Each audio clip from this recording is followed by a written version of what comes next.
दोस्तों बहुत बहुत स्वागत है आपके अपने चैनल द पोस्ट ग्रेजुएट गुरु पे। और सबसे पहले मैं शुरू करना चाहूंगा इस वीडियो को ये बोल के कि बहुत बहुत थैंक यू। 5 सब्सक्राइबर्स पूरे हो चुके हैं और आप लोग ऐसे ही अपना प्यार और सपोर्ट देते रहिए। बट आपसे मेरा एक छोटा सा शिकायत भी है कि आप लोग वीडियो देख तो रहे हैं बहुत, लेकिन सब्सक्राइब और लाइक करना भूल जाते हैं। तो अपना 1 सेकंड लीजिए, बस वीडियो को जरूर से लाइक, सब्सक्राइब और शेयर कर दीजिएगा अपने दोस्तों के साथ। और आज देखिए हम लोग पढ़ेंगे banking and financial system. But इससे पहले कि हम लोग क्लास शुरू करें, मैं आपको इन्फॉर्म कर दूं कि अगर आपने इससे पिछले क्लासेस जो 4 पार्ट अपलोड हुए हैं, ठीक है, इंटरनेशनल बिजनेस थ्योरीज के, अगर वो आपने नहीं देखे हैं तो जल्दी से जाइए मेरे चैनल पे जाइए, वीडियो सेक्शन में उसके चारों पार्ट्स हैं वो देख लीजिए। मैं उन वीडियोस का लिंक जो है डिस्क्रिप्शन में भी डाल दूंगा और साथ ही साथ अगर आप चाहते हैं तो वहां से भी डायरेक्टली जाके देख सकते हैं और उसका प्लेलिस्ट भी मैं क्रिएट कर दूंगा।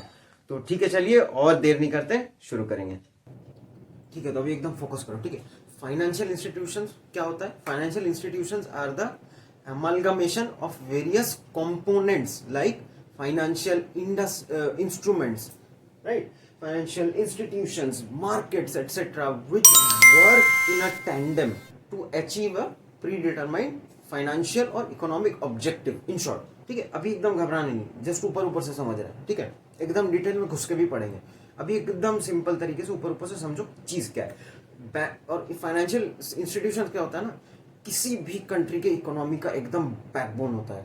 और जितना कंट्री तुम देखो, कहीं पे भी देख लो, जितना कंट्री डेवलप्ड कंट्री होता है ना, उनका फाइनेंशियल सिस्टम बहुत तगड़ा होता है, बहुत जबरदस्त होता है और बहुत एडवांस्ड होता है। आप यूएस जाओ, यूरोप में आप अगर देखोगे तो वहां पे क्या है, financial system is more automated and digitalise, जिससे कि होता है एरर्स कम होते हैं। ठीक है, बेटर कनेक्टिविटी मिलता है चीजों को। ठीक, तो आओ थोड़ा सा और देखते हैं क्या है। Financial system is a set of inter related activities and services which are working together to achieve a predetermined goal। ठीक है, प्रीडिटरमाइंड फाइनेंशियल या इकोनॉमिक गोल होता है। ठीक है, दूसरा क्या है, एज पर रॉबिन्सन, ये ऊपर वाला जो पॉइंट है ये तो एकदम in general sense of speaking. फिर रॉबिन्सन एक व्यक्ति है, वो कह रहे हैं financial system acts like a link between savings and investment to create wealth. अच्छा, अब इसमें क्या चीज है, इन्वेस्टमेंट और वेल्थ कैसे क्रिएट हो रहा है कि आप मान, एक बहुत सिंपल सा एग्जांपल लेते हैं। आपके पास पैसा है, ठीक है, एक्सेस पैसा पड़ा हुआ है, आपने बैंक में डाल दिया। आपका कोई उस वक्त एकदम से आपको कोई खर्चा करने के लिए कोई जरूरत नहीं है, आपने बैंक में डाल दिया। बैंक के पास पैसा है, बैंक ने क्या किया, उसको लेंड कर दिया। कोई मान लो कोई आदमी था या कोई कंपनी था, उसको पैसे का जरूरत था, उसने बैंक से उधार ले लिया। फिर उसने अब वो पैसा यूज करके कुछ कैपिटल जनरेट किया, कुछ एसेट जनरेट किया। ठीक है, और इस तरीके से ये चीज चलता रहता है। ठीक, तो financial system is also orderly mechanism to mobilise and allocate financial resources from surplus to deficit unit. जैसे कि मैंने कहा, अच्छा डेफिसिट यूनिट क्या है ना, बेस्ट एग्जांपल है इसको गवर्नमेंट मान लो। गवर्नमेंट हमेशा डेफिसिट में चलते हैं, उनको पैसा हमेशा चाहिए ही रहता है। जितना कमाई होता है ना गवर्नमेंट का, उससे ज्यादा तो खर्चा ही हो जाता है, हमेशा ही होता है ये। ठीक, और खासकर हमारे कंट्री का बात करो जो डेवलपिंग इकोनॉमीज है, हमारे टाइप का कंट्रीज, जैसे मतलब बेस्ट एग्जांपल तो हमारा कंट्री यार, इतना साल से देख लो डेफिसिट में ही चल रहा है। मनमोहन सिंह जब प्राइम मिनिस्टर थे, उनका टेन्योर रहा हो या उनके पहले भी अगर जिनका टेन्योर रहा हो, अपना country India mostly financial deficit में ही चलता है, गवर्नमेंट स्पेशली। तो ये पॉइंट हुआ। अगला पॉइंट देखो, through financial system saving and investment can be made available by means of financial institutions, markets, instruments and services. ठीक है, अच्छा चलो अभी जल्दी से अगला टॉपिक देखते हैं, coordination between savings and investment in financial system. ठीक है, अभी थोड़ी देर पहले जो चीज बोला था क्या है, mobilisation of savings from surplus unit and its utilisation for industrial investment help generate capital and accelerate economic growth. थोड़ी देर पहले एग्जांपल दिया था, याद होगा कि हम लोग के पास जैसे हाउस होल्ड आप में हूँ, एक्स्ट्रा पैसा पड़ा हुआ है, ठीक, उसको बैंक में दे दिया, हमने जमा करवा दिया। ठीक, अब बैंक ने क्या किया, बैंक ने उसको फर्दर किसी कंपनी को, इंडस्ट्री में उसको दे दिया लोन के तरफ। ठीक है, उन लोगों ने उस पैसे का इस्तेमाल करके फर्दर क्या किया, फाइनेंशियल एसेट्स जनरेट किया और उससे उनको भी कुछ कमाई हुआ। ठीक, तो इस तरीके से ये चीज चलता रहता है और इससे कैपिटल फॉर्मेशन भी होता है और इकोनॉमिक ग्रोथ भी बढ़ता है। ठीक है,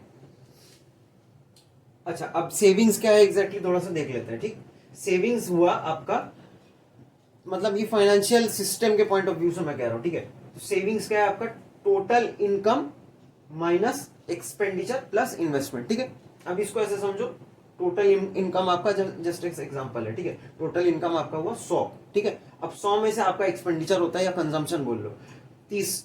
ठीक है, अब बाकी आपने 30 और कर दिया इन्वेस्ट, तो इसमें से इसके बाद आपके पास बच क्या रहा है, इसको 100 में से हटाओ तो बच रहा है कितना, 40। तो 40 का वो आपका सेविंग्स हुआ। ठीक, एकदम सीधा हिसाब है। ठीक है, अब सेविंग्स क्या होता है, savings are held by the surplus units in the form of cash and financial assets. ठीक, अभी थोड़ी देर पहले एग्जांपल दिया फाइनेंशियल हाउस होल्ड का कि एक्स्ट्रा पैसा पड़ा हुआ है बैंक में जमा करो, बैंक ने लोन की तरह दे दिया किसी कंपनी को, उसने फर्दर और पैसा जनरेट कर दिया। ठीक, अच्छा, अब डेफिसिट यूनिट क्या होता है, देखो, deficit unit are those whose expenditure या कंजम्पशन भी बोल लो and investment are more than their income. मतलब यहां पे क्या हुआ कि आपका कमाई है 100 रुपया। ठीक, ये कमाई है आपका 100 रुपया, आप कंज्यूम कर रहे हो 60। ठीक है, और आप इन्वेस्ट कर रहे हो मान लो और 50। ठीक है, तो यहां पे आपका कितना डेफिसिट हो जा रहा है, 10 का। ठीक, तो यही चीज है कि जब आपका इनकम जितना हो रहा है उससे ज्यादा आप खर्चा कर रहे हो, आपका पैसा निकल जा रहा है ज्यादा इनकम से, तो वो क्या हो जाएगा, डेफिसिट हो जाएगा। ठीक है, तो जैसे कि बोला these units generally have negative cash balance, खर्चा ज्यादा हो जा रहा है। ठीक, तो नेगेटिव कैश बैलेंस होगा आपका।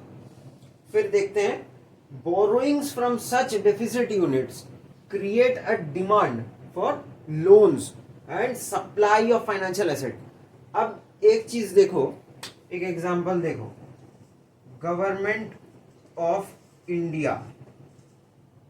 ठीक है, दुनिया भर का डेवलपमेंट करना रहता है इनको, देश में पैसा खर्चा करना है, अलग अलग स्कीम्स आ रहे हैं। ठीक है, हेल्थ स्कीम्स हो गए आपके, तो इन सब चीजों में क्या हो रहा है ना, गवर्नमेंट का पैसा निकल जा रहा है। और अपना देश क्योंकि डेवलपिंग है, तो गवर्नमेंट का जितना इनकम हो पाता है ना पूरे साल भर में, उससे ज्यादा खर्चा हो जाता है इन स्कीम्स में, वेलफेयर स्कीम्स में।